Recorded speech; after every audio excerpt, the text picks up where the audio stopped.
Manchester United 1, West Ham 0. Nervy. A nervy few minutes at the end. Well, a nervy sort of 25 minutes there. Steph, what do you make of it?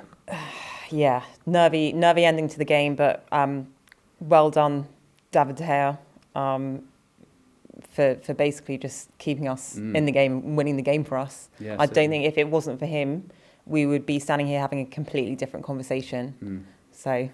Yeah, when it comes to David De Gea, again, is that what he can offer? Yeah, we can talk about distribution. Yeah, we can talk about coming off the line, which he actually did all right with today. But is that really his bread and butter? It's those kind of game-winning, match-winning saves. What he did in that game is what a goalkeeper is for. That's what we hire goalkeepers for, as a shot stopper. Like, that is the number one, requirement to be a good goalkeeper. And he has that in spades, clearly. Like, the types of shots that he was saving towards the end of the game were just, we were just like... Yeah, I mean, literally, speechless. I think I was pounding the desk. I think I was doing everything. But that's what he can do. Exactly, yeah. You can do it in spades. I would say, go as far as say you could do it blindfolded. But the thing is, I think, for me anyway, I see an improvement in David De Gea's all-round game, even with his distribution, particularly in the earlier parts of this match. I think towards the latter stages, he wasn't in the game so much, which is a good thing. But yeah, no, I can see improvements in all areas of his game, and I just, I hope that he can work on his distribution even more, so he could become, the complete package. Yeah. You were on Maguire watch on the match. Well, but for first half, look, he was Harry Maguire. But second half, look, he showed some real positive parts, didn't he? First half, he was Harry Maguiring, if that is even a word. I think it can be a word. Add it to the dictionary. Doing what Harry Maguire does best, some poorly timed tackles and some slow running. But yeah, no, he redeemed himself in the second half, I think. And I think that because of the type of game that we ended up playing, which was sitting a lot deeper in the second half and having to defend more, his bread and butter is basically winning like headers from set pieces. And there was a lot of corners that West Ham, I think it was 10 in the last 15 minutes. And that's where we really needed him. So through gritted teeth, I will say, well done.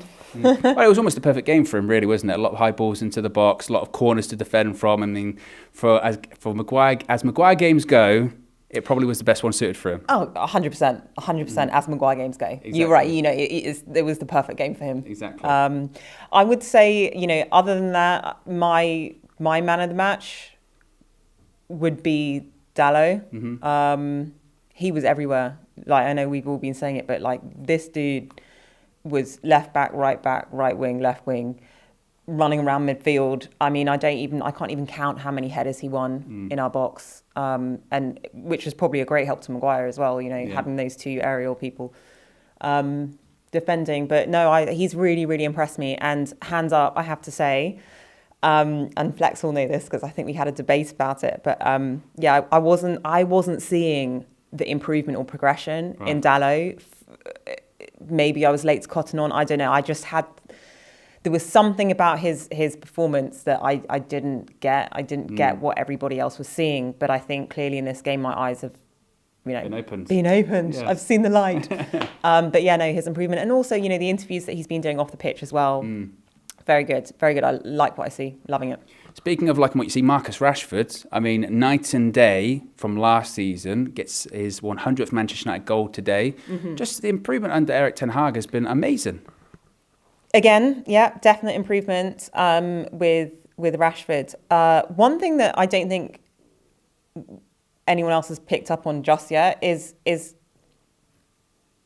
the pairing of Luke Shaw and Marcus Rashford. So if you look at last season, how abysmal they both were, they were both abysmal.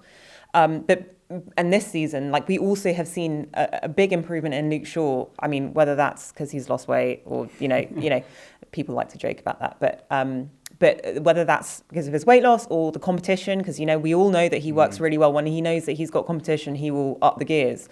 But for me, it's almost as if Marcus Rashford's improvement and Luke Shaw's improvement is in sync because they have been working so many, like I say, working partnerships together for so many years, so many seasons, that it's almost inevitable that if Luke Shaw's game improves, Rashford's game will improve if he's playing on the left, which is his best position. Yeah, absolutely.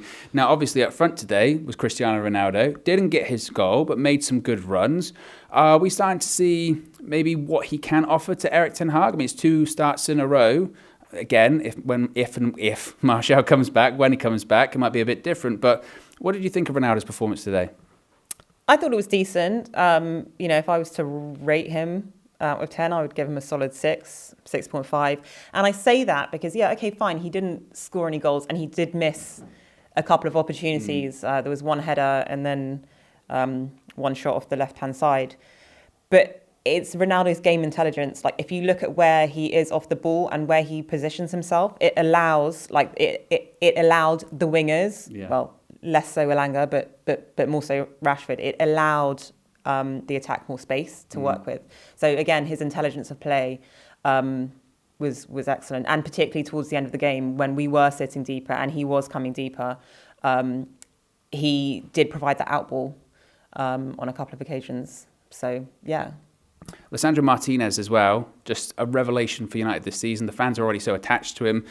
Maybe didn't have his best game today. I don't know if that's because of another centre-back partnership, a different one. He's played with, 3 centre-backs already this season.